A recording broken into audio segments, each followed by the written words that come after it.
Good evening, and you're most welcome to another edition of the Business Advocate on Ghana Television on the 30th day of June 2016. Tonight we're looking at the need for a wildlife resource management law in Ghana. Now, Ghana, like many other countries in the world, has been grappling with wildlife depletion and deforestation for a long time. Their impact on the environment is widespread and affecting the livelihoods of local people, disrupting important environmental functions and severely disturbing the biological integrity of the original forest ecosystem. Now, currently in Ghana, a Wildlife Resources Management Bill 2014 is being considered to help address the situation. The objective, among other things, is to consolidate and revise the laws relating to wildlife and protected areas and to incorporate the provisions of various international wildlife-related conventions, which Ghana has ratified, into the domestic legislation. The Wildlife Resources Management Bill has the overriding aim of bringing Ghana's wildlife administration abreast with best practices and to involve the various wildlife hosts, communities, as well as civil society organizations and coalitions in the management of wildlife recourses, I should say. It also seeks to engage the private sector in wildlife development and management. A number of civil society coalitions, including the Achichire-Sureso-Pebaseman CREMA Co-Operative Association, have been engaged in advocacy for the passage of the Wildlife Resources Management Bill to aid the Community Resource Management Area CREMA policy. Tonight's Business Advocate, courtesy of Booster Fund with the support of the GGA and GBC, will critically look at the CREMA policy and the extent of progress made so far to get the bill passed to promote public-private partnership in sustainable conservation of Ghana's wildlife, land, and forest resources. A mouthful tonight, but we'll delve into the issues and break it down to your understanding. Before I introduce my guest, let me give you our text line. It's 0261783382. Our number again is 0261783382. Please don't call this line. It's for text messages only. And so once you know the topic, the need for a wildlife resource management law in Ghana, you can start composing your messages once you are an interested party in this subject for tonight. Now, let me introduce my guest for this all-important discussion. On my immediate right, I have Mr. Samuel Mawuto, who is a coordinator for Forest Watch Ghana. Good evening, Mr. Samuel. Good evening. Welcome to Business Advocate. My pleasure. Wait, I also have, after sitting next to Samuel, the Honorable Alhaji Seydou Amadou, who is the chairman of the Parliamentary Select Committee on Lands and Forestry. Honorable, good evening. Good evening. You're also welcome. Thank you. As Honorable, I have Mr. Kwesi Dankam Kwam, or Safu Kwam we call him, who's a coordinator at Achichire-Sureso-Pebaseman CREMA Co-Operative Association. Good evening, sir. Thank you. Welcome. Ahead of me, combat ready, I have Dr. Andrew J. Ejari, Operations Manager, Wildlife Division of the Forestry Commission of Ghana. Good evening, sir. Good evening. Doc, you're welcome. Thank you. All right, so let's start this way, gentlemen. For the benefit of viewers, let's begin with a simple definition of what we mean when we talk about wildlife. It looks like we understand, but we need the if you like, the official definition of wildlife. If I can take that one, Doc, coming from the Wildlife Division of Yes, Forestry Doc. Commission. Yes, Doc. Yes, when we say wildlife, we are talking about undomesticated plant and animal life across the various ecological zones in Ghana. Interestingly, here in Ghana, when we talk about wildlife, many refer to the animal component only, but it includes both animals and plants, undomesticated. Simply put, that is what we mean by wildlife. You're right, because prior to the discussion, I spoke to a couple of people, and they had understanding that it embodies only animals when you talk about wildlife, and probably, and rightly so, you put it in perspective. So now coming to you, the CREMA, what does it stand for? What do we mean by CREMA? The CREMA stands for Community Resource Management Area. And it is a concept that the government has introduced to to enable communities get themselves organized, certified by the government with a certificate of devolution to manage their own natural resources based on the constitution that they themselves have prepared and backed by a district assembly bylaws that constitute a CREMA. And it leads to a defined geographic area.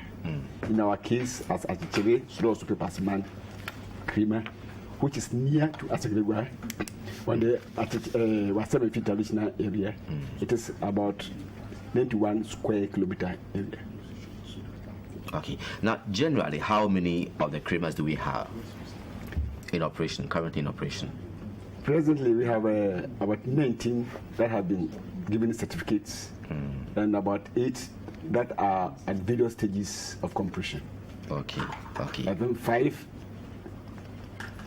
in the Bia area, 4 in the north, and majority the rest are in the southern, in the western region.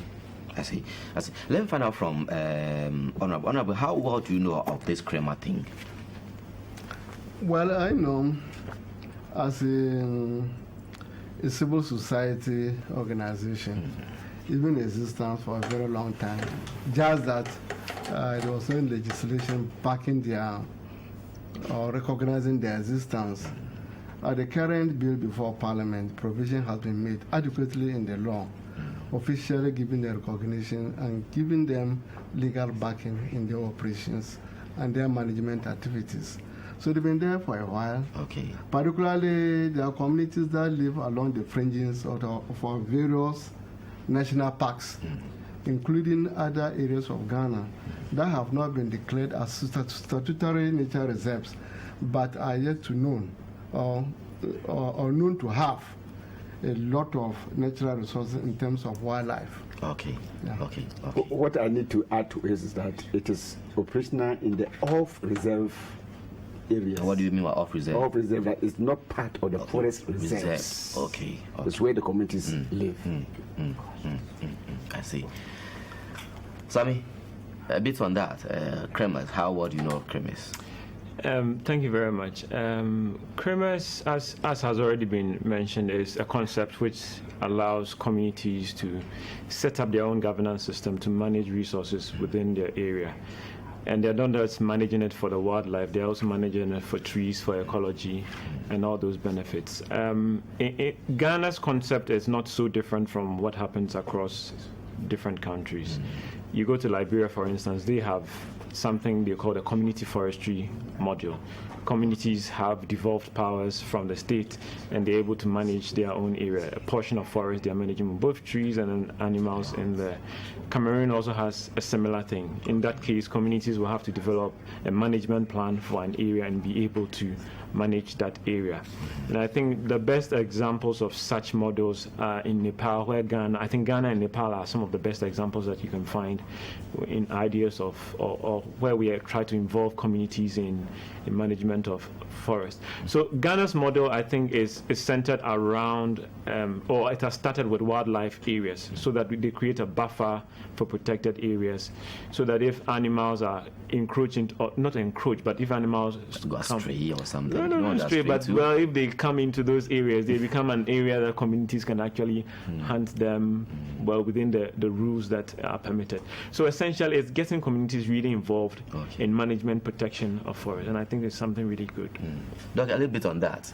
You and CREMAs. Yeah, okay. I have been associated with CREMA since the inception, Yeah. so I'm very well versed in what it is, yes. What I must add is that, also rightly mentioned that it's a geographical area, but it's an area that is endowed with natural resources and also has the potential to recruit where there's no natural resources. Okay. So broadly, that's what I can add to it. And in terms of the numbers, the coverage, I think we have them across the country, and now we have in excess of 30. 30, I see. In excess of 30. Who have been given certificate? No, 21 have been given certificate of devolution, Currently, and the rest are at various stages of development. Okay, I see. And an update on the previous information. So, but is there currently a law on wildlife resource management in Ghana? You're a lawmaker, so I come to you first on that one. Thank you very much.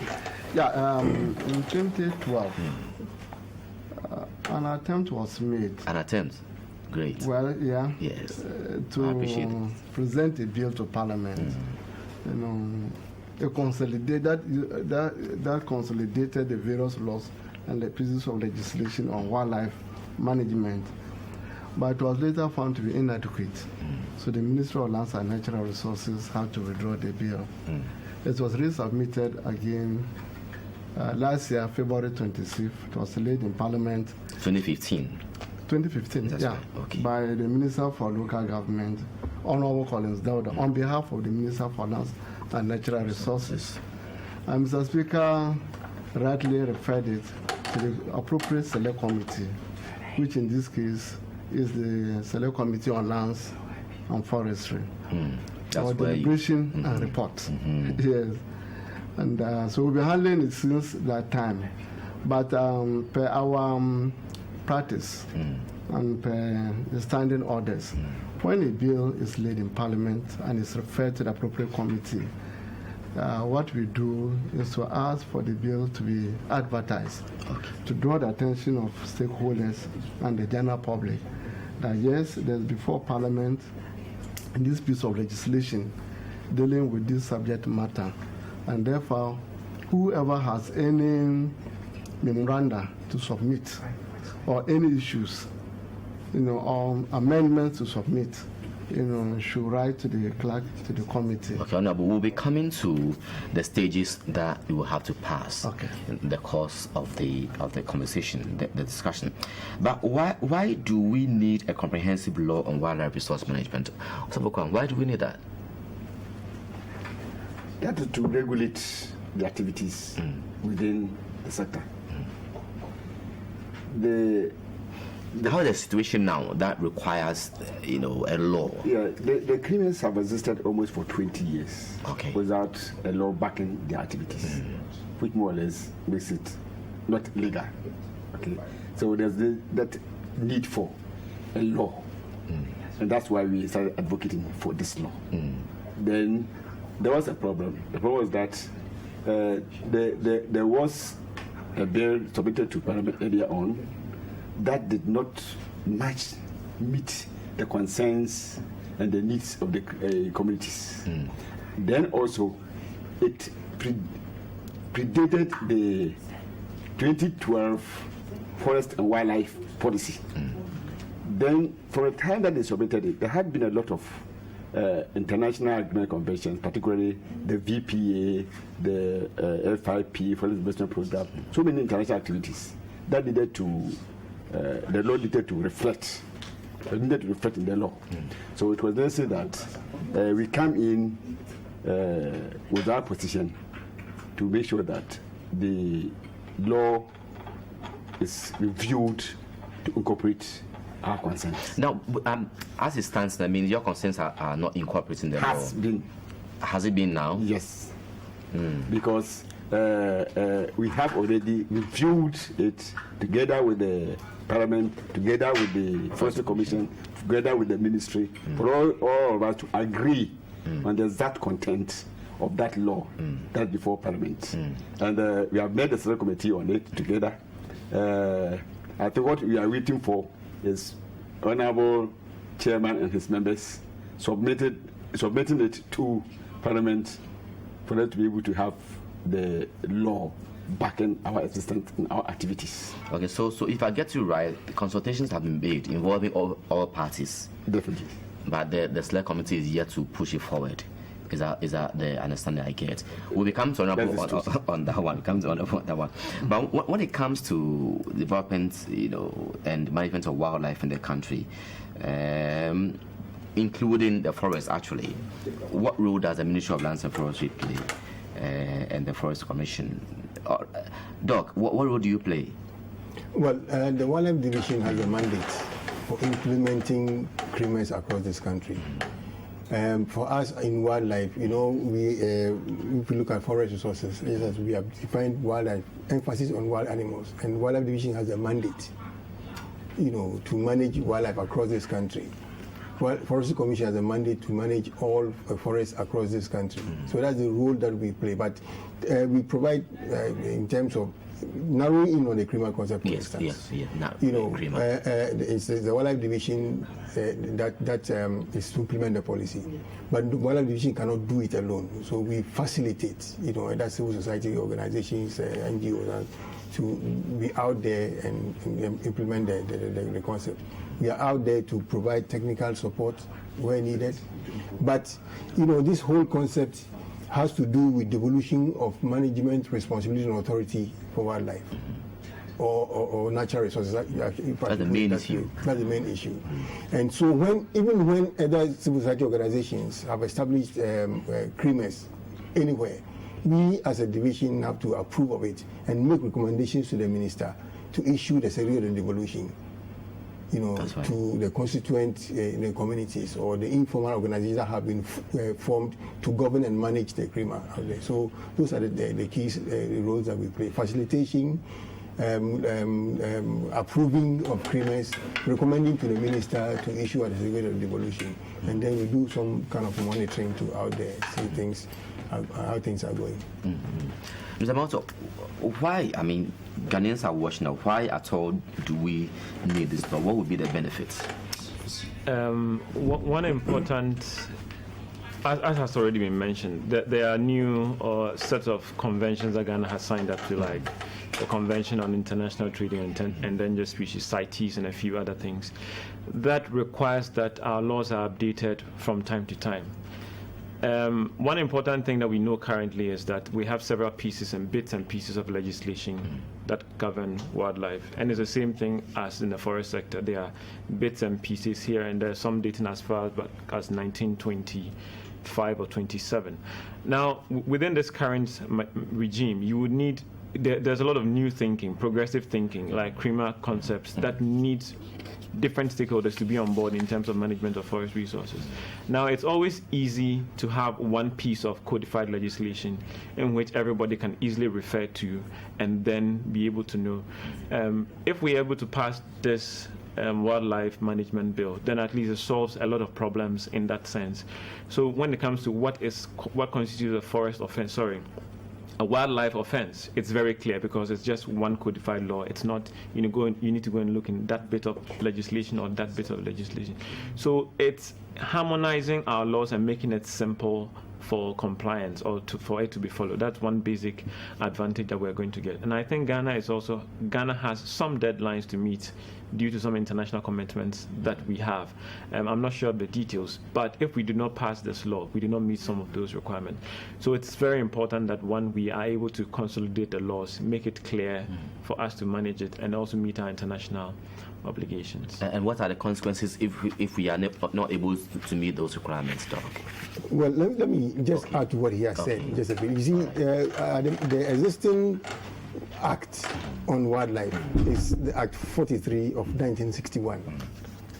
Basically, that Act excludes public participation in wildlife resource management. So with the CREMA concept coming on board, of course, the CREMA concept takes its source from the 1994 Forest and Wildlife Policy that emphasized so much on community participation.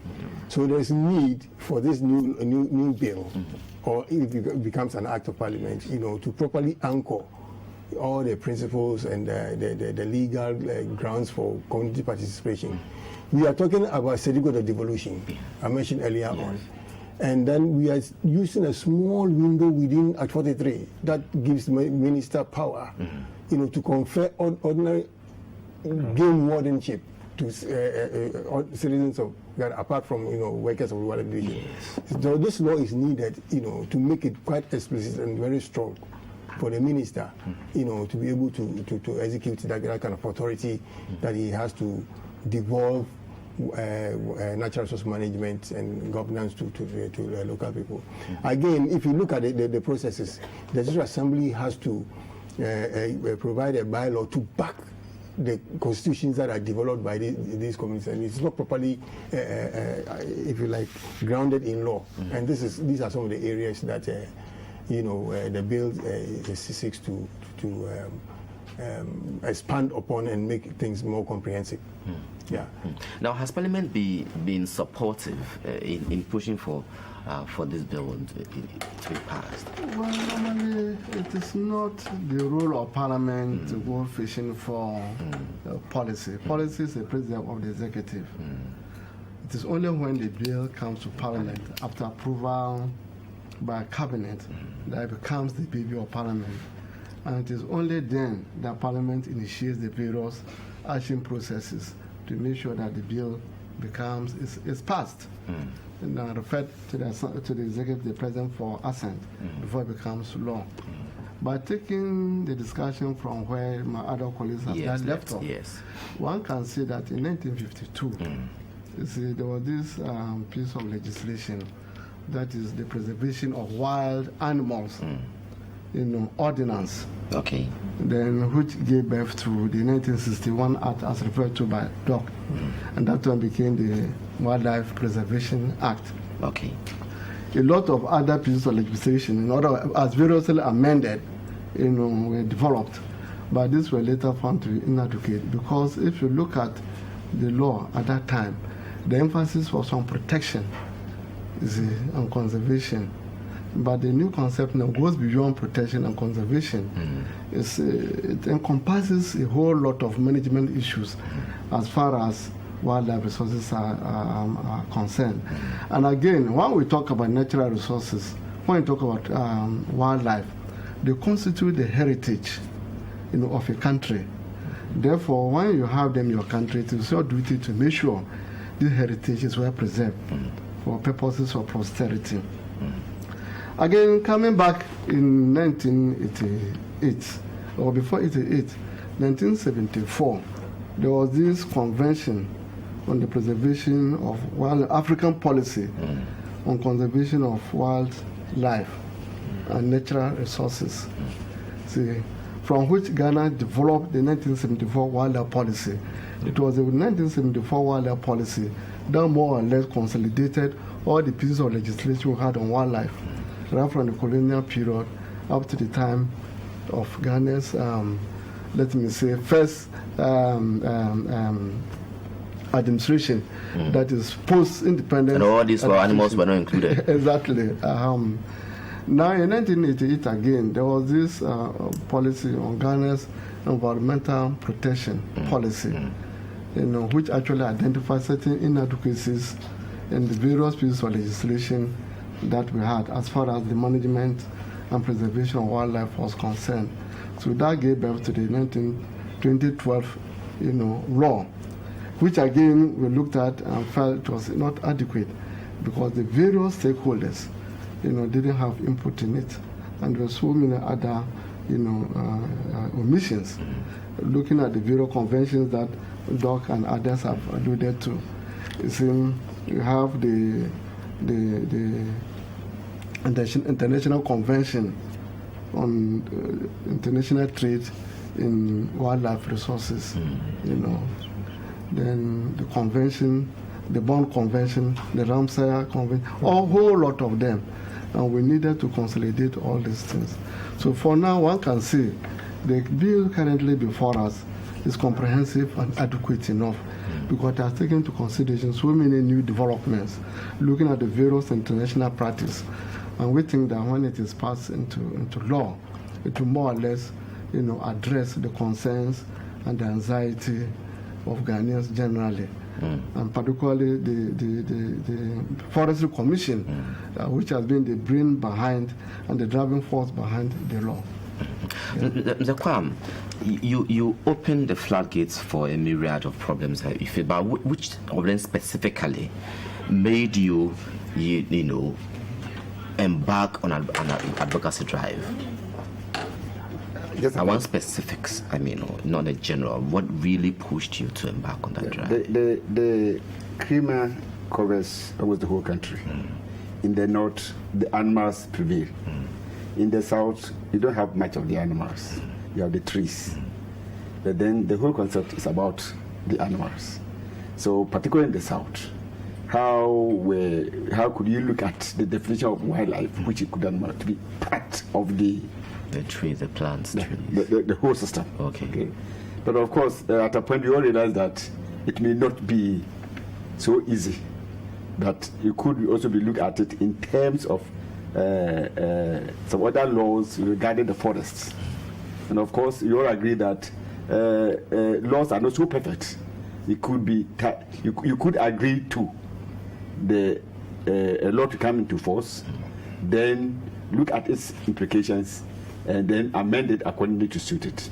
So we all have agreed in that area so that the law could be passed to address that major concern. Because in the South here, many of the CREMAs were engaged in tree planting, ecotourism, and other activities, economic development activities. Okay, so that should be addressed by the community. Then the major case is that when you mention a community, the community just goes beyond particularly in the South here, in the high forest zone, it goes beyond the animals, because we wanted to be a little bit open, expanded to include the timber, the water, the agri, all those activities that make the community viable. Okay, but of course, all of them cannot be put into this law, as we are made to understand by the lawmakers and the lawyers that were around. And of course, it also opens another avenue for advocacy for probably, as my colleague pointed out, what happens in Liberia, a proper community forestry. And I'm very glad that the new Forest and Wildlife Policy of 2012 advocates for a community forestry. So how we are going to do it will answer much of the problem that we are advocating. Okay. So as of now, we all agree to the content of this law so that we can make progress and have, for the first time in the country, a law backing the community participation in forest governance systems. I'll be coming to you back on the real challenges you face, the absence of a law backing or a law that will include plants and trees and other resources into the bill.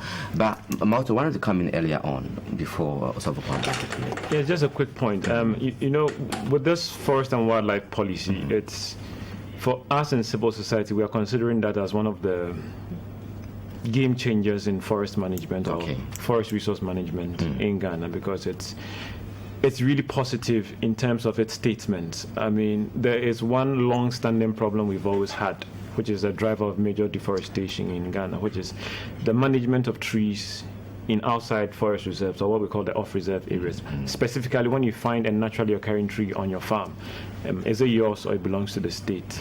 Well, the law currently says it belongs to the state, but it doesn't really make a lot of sense because it is the farmer who has actually nurtured it and allowed it to grow. But when it is harvested, currently there is very, very little benefit that he is getting. And that's one of the reasons why chainsaw and illegal logging in that direction is thriving. But I think civil society has pushed government for a long time, and currently there is a review process. A review which is trying to address that question of who owns the tree, who should manage the tree, and who should benefit from that tree. Now, this also links very well with the discussion in CREMAs, because in CREMA areas, apart from the area being endowed, potentially being endowed also, you also need to invest in planting trees. So with those naturally occurring trees in those areas too, if it's clear that it is the communities who own the tree and that they are going to get better benefit if they manage it well, then that sense of ownership makes them more prone to protect it and protect it well. Initially, in our advocacy on this particular bill, we took a very hardline stance, which was that pause the wildlife bill, let us have a consolidated forest and wildlife act. I'm not sure Parliament was very pleased with our position, but after series of engagements and lots of discussions, we've come to the conclusion that fine, we need to have a consolidated bill forest and wildlife bill, yes, that's where we're working towards. But in the meantime, we can start with consolidating all wildlife laws and legislation. Once it is done, in the next few years, once we are done with the forest legal review, we can consolidate. We can put the consolidated wildlife and then merge that problem or solve that, consolidate the forest sector and then have a more consolidated forest and wildlife act. Our point basically is that there's a forest and wildlife policy which is very comprehensive. It doesn't distinguish between the two. And actually in management of wildlife, it's very difficult to distinguish between the two, because you can't say you're protecting only trees, you're only protecting animals and leaving trees out. The Forestry Commission is also a body corporate. So they have a forestry service division. They also have a wildlife service division. So if you have separate laws and different agencies within the same institution are running on different laws, we think it's not really the best. So perhaps in the future, we're looking forward to that future where we can get that consolidated forest and wildlife laws so that in CREMA areas, communities can also have the right to dispose of trees and also manage it. So I think that the law-making process has really gone through a very long meal, but I think currently there's general consensus that what we have is the best we could. Well, you mentioned the right to dispose of trees. I saw Honorable doing small green there. but back to you, Sobokwam. What really do you stand to lose, or do we stand to lose as a people? If we don't have this law having plants and trees involved, merged, if you like, into what do we stand to lose? And so what? I mean, if you go by the statistics, you could see that both trees and animals have drastically dwindled. They are almost finished in the country. And for any of them, other than animals or the trees, to multiply or to increase, you need the community's participation. Okay. Somebody has earlier said that conservation without communities is a mere conversation. We don't want important thing to become mere conversation. We want it to be a serious business for the communities, to be backed by a law, so that it is not only a nurtured tree or a planted tree, but trees on their land could be owned, so that nobody will cut down the tree and say that after I don't have any benefit, or the benefit is too small. Okay, so the law will clarify the situation for us, then will strengthen the communities, give us a definite structure and a line of action for all of us to follow. While we had the support of the Forestry Commission and the Wildlife Division in giving us technical assistance, but all along there haven't been technical assistance moving from the top to the communities. This time you need it under the law so that the communities can act properly in not mismanaging the resources. So for how long have you engaged in this advocacy drive? For how long? When did you start? We started in 2014 when we were reviewing, in 2013 December, the Wildlife Division of the Forestry Commission was reviewing the progress of the CREMA activities in the country. And that's where we got to know about the presence of the law in Parliament for the first time, when we also heard that the policy on wildlife and forestry was about to come out. So we all came on to say that we needed to come in to advocate for our concerns and needs to be incorporated. And fortunately, we had Busak Fund at that meeting, who readily proposed to support us. So since 2014, we have been advocating for the review and the amendment of the bill. So far, I think I've achieved our objective of getting it amended, to incorporate all our needs and concerns. But what is left was Honorable Chairman and Honorable members. We'll put Chairman on the table very soon. Aspect of the part of the work. We'll try to find out more from Chairman. But Doc, what do you consider as the main barriers in confronting communities managing resources and the wildlife? forest and all that. What are the before I address that, let me just go back a bit. You know, as a division, we did an evaluation of our mandate. Okay. Sometime in the mid-90s, and we noticed that, as you rightly identified in your intro, yes, wildlife populations were going down. Yeah. And then we noticed that 3 factors were responsible for that. Okay. The first one is wildlife as food. Bush meat is something, it's a delicacy. A lot of people, particularly in the rural areas, that's what they go for. In the north, where we have just one rainfall regime, it serves as a safety net, you know, in times of need and all that. So wildlife as food. So, you know, there's a lot of pressure on wildlife. Indeed, we did an exercise that revealed that within a year, the amount of bush meat that is produced in the country is in excess of $300 million US. That is one. 2, the very nature of the law, as we have alluded to here, you know, that encourage public exclusion from wildlife resource management. That is it. And in this, and then habitat diminution. The land treatment systems here in Ghana. I mean, in certain areas, there's this axiom: uncleared land is unused because of the nature of the nature of it. So a lot of land, otherwise very useful for wildlife conservation, is cleared, because if you don't clear it, you don't own it. These are the 3 factors that we saw. Okay, and therefore, the CREMA concept was developed on the basis of sustainable bushmeat production to address public exclusion from natural resource management, you know, and also to ensure that, you know, we protect our wildlife habitat. So in terms of, when you ask the question in terms of what we stand to lose, yes. When we stand to lose, if we don't have this, then habitat destruction will continue to go down. Eventually. Yes, I mean, those are some of the issues. But your specific question of what was it again? You asked a specific question about the barriers. Exactly. Okay. This whole management of wildlife, because of the way particularly protected areas were established, where some people were dislodged, you know, from protected areas, has created a lot of suspicion and mistrust. You go to certain areas, you want to talk about natural resource management, you want to do education, particularly around protected areas. And then people will say, hang on, what's going on here? Are you coming to move us from here? Those kind of things. So the suspicions and mistrust makes it really very difficult, you know, for people to participate. One. And again, I'll go back to the nature of the law. Okay. That encourages public exclusion. Okay, and that sense, you know, is making people hang on. What's going on here? After all, if you encourage wildlife, in another sense, also seen as pests. Yes. We are farming. These animals are destroying our crops, and yet we cannot touch it because of the nature of the law.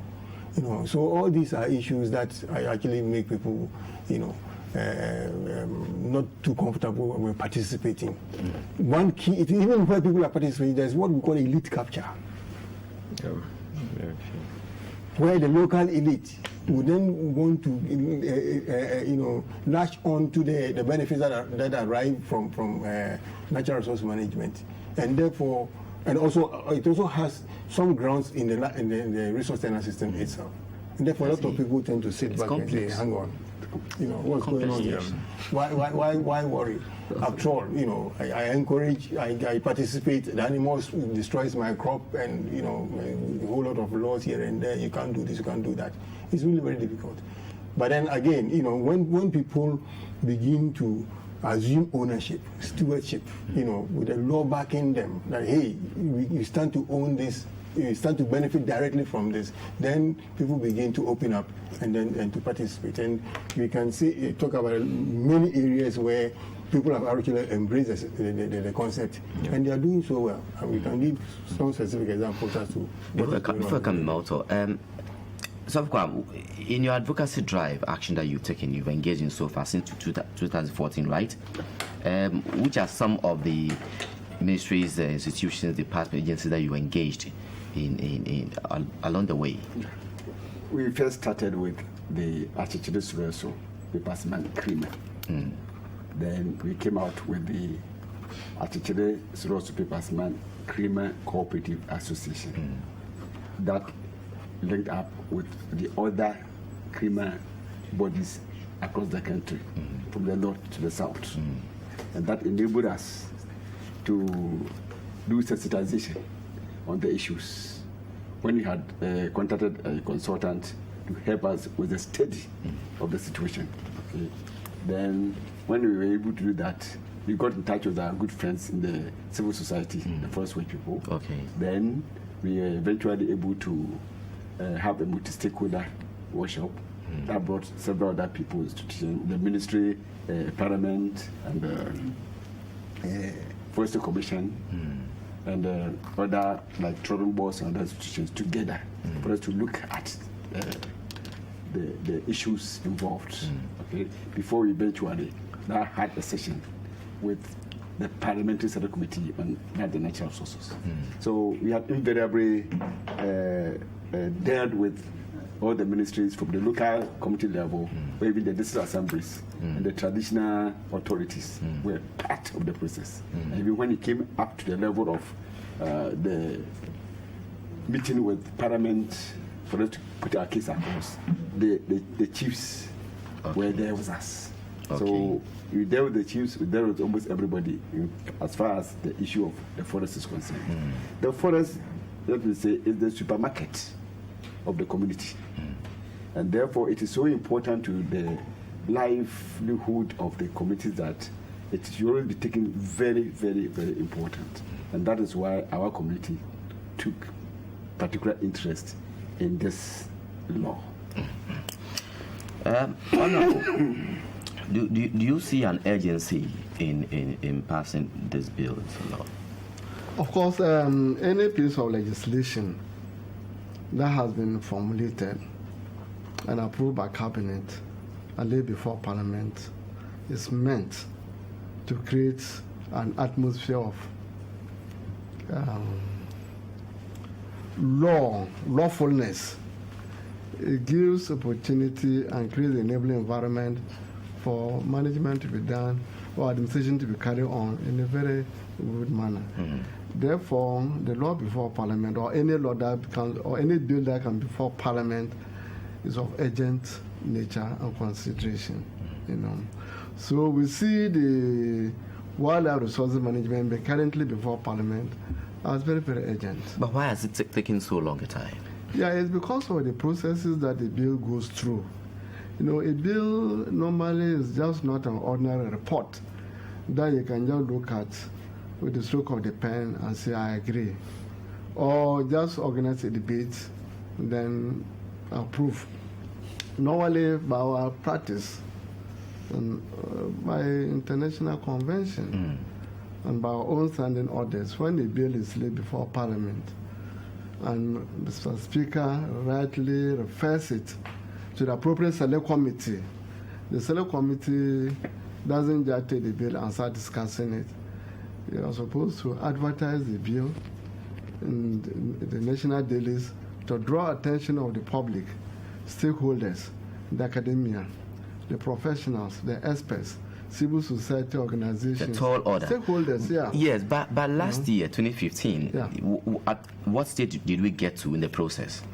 Yeah, what happened in our case was that initially when Parliament advertised the bill, we noticed that the newspapers in which the adverts appeared didn't have that national appeal. That coverage you expected? Yeah, the coverage was limited. That was what the committee found. But didn't the committee find out to find out before putting out those advertisements in those papers? Obviously, that was an administrative lapse, So we drew attention of the table clerk, the clerk at table, and they agreed with us. So it had to be resubmitted.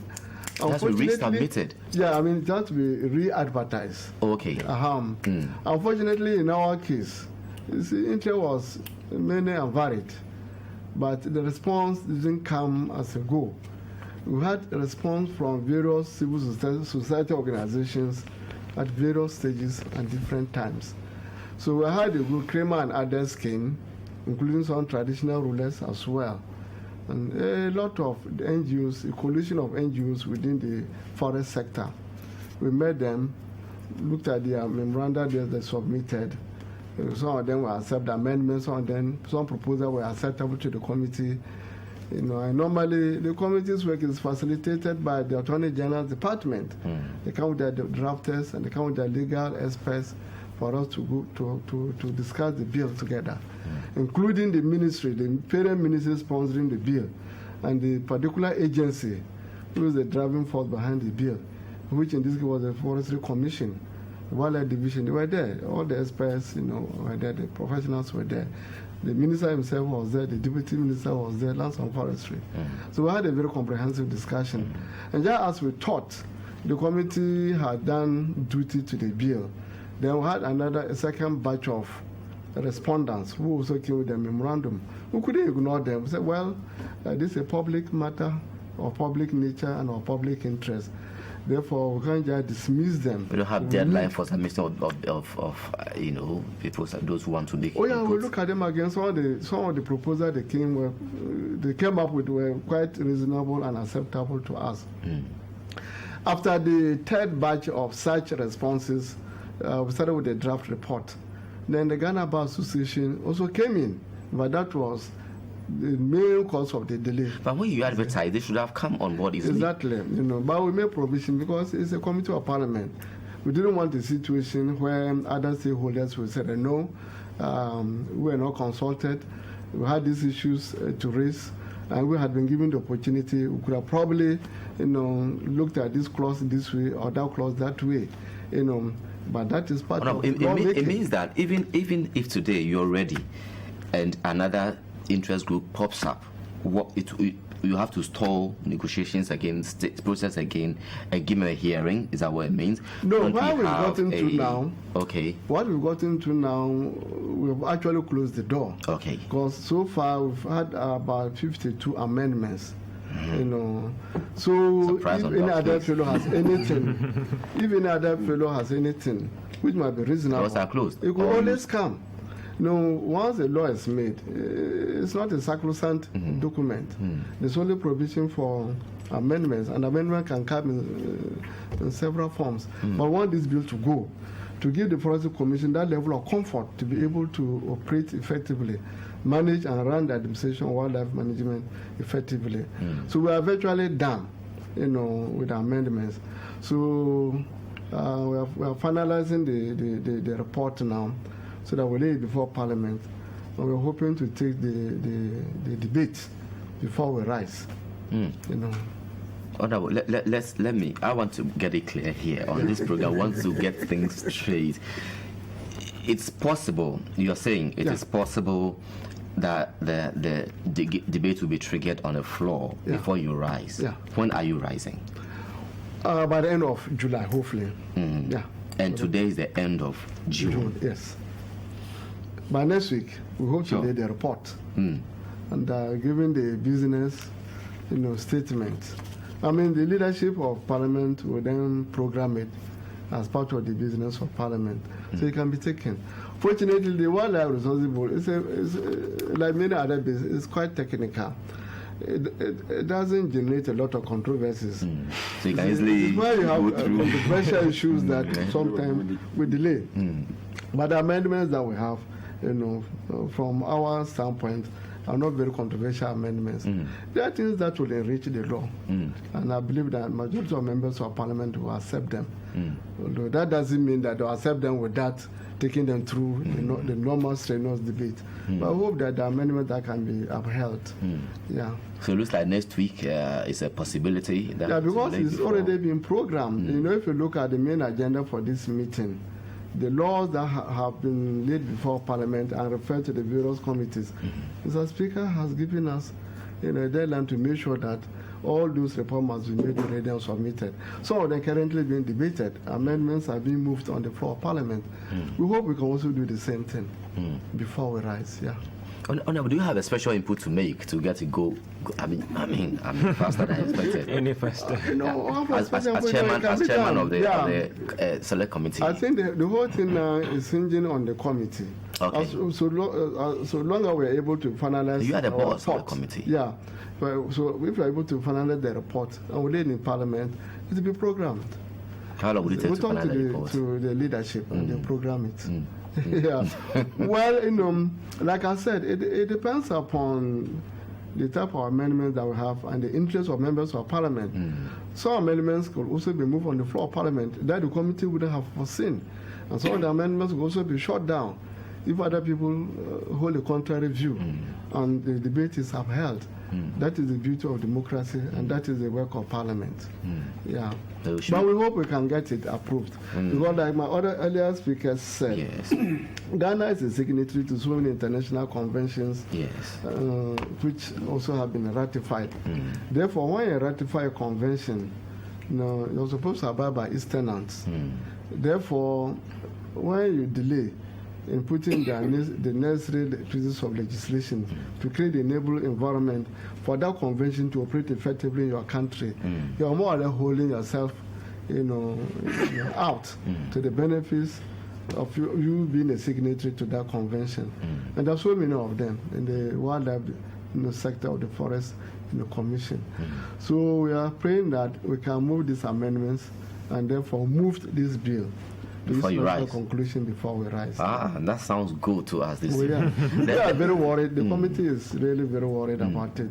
We are not so happy. For the first time, Dr. Jara smiled. Too long. It has been too long with us, but it was just because we created the enabling environment for many more people to get involved. Because if you look at the wildlife sector, there are so many interest groups. If you look at the civil society sector, there are so many civil society organizations, very vibrant ones, and very hardworking ones. Okay. You have the academia, you have other institutions, other stakeholders. All right.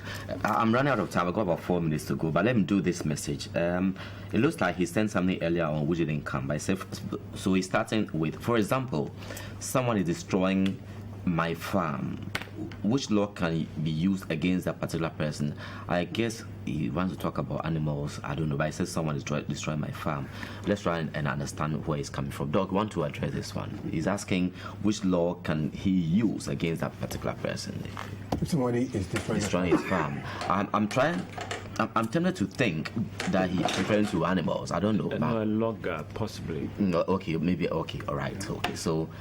Okay, so then you've clarified it, right? Yes, a logger, right? Possibly. Okay. I mean, it could be an illegal logger who is doing that. An illegal logger logging without permit is a thief. So he's finding which law.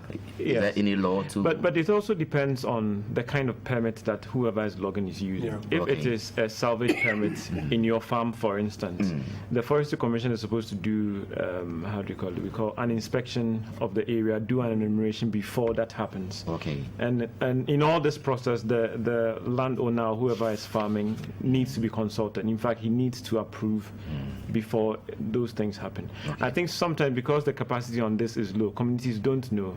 Loggers simply go and cut the tree, destroy the crops, and then go away with it. So he should quickly refer to the Forestry Commission, understand who is supposed to be logging there, understand what type of permit he's supposed to be using. And I think the district officers are very open to those things, and he can follow up on that. Time running, 3 minutes more to go.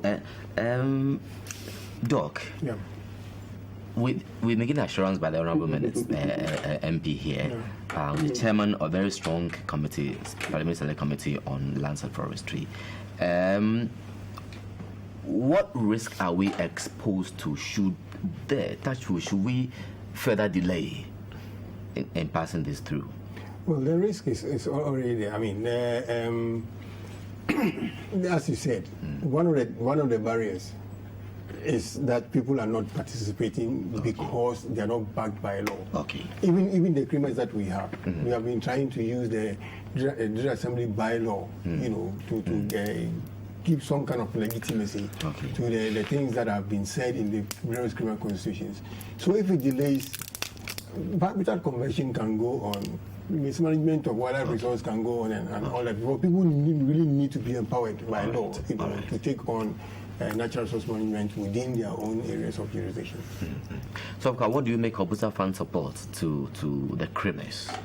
I think they should continue to support the CREMAs to advocate for the passage of the law, then also the subsequent legislative instrument that has to explain the working of the law. So I think we are most grateful to BUSAC for assisting us and be making this meeting possible, and we are looking forward for more cordial relationship in the future. Yeah, your final word, Samuel.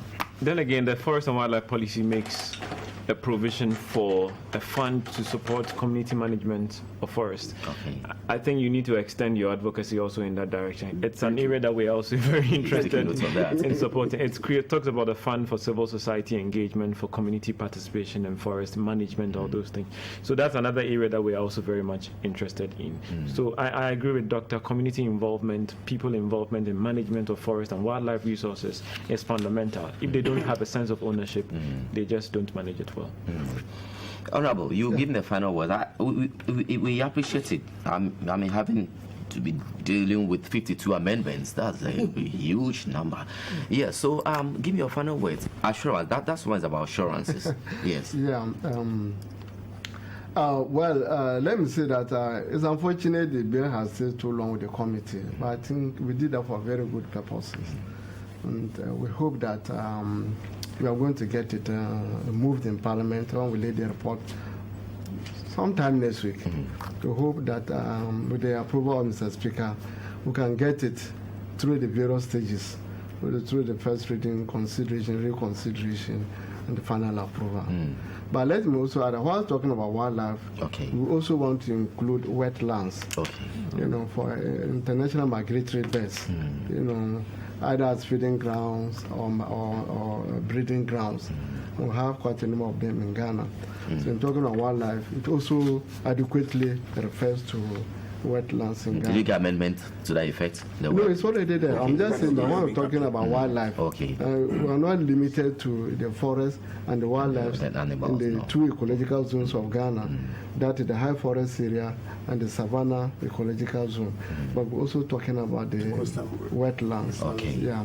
And the law that we have currently takes care of all these things. Fantastic. Excellent. All right, so I want to say a big thanks to all of you this evening. It's been a wonderful discussion. Many thanks to Mr. Samuel Mauto, is the coordinator, Forest Watch Ghana. Thank you very much, Sammy, for this evening. Many thanks to you, the Honorable Alhaji Saidu Amadou, Chairman, Parliamentary Committee on Lands and Forestry. Thank you very much, Honorable, for your time. Appreciation to you, Mr. Kwesi Dankam Kwam, Coordinator, Achichire-Sureso-Pebaseman, CREMA Co-Operative Association. Thanks very much, sir.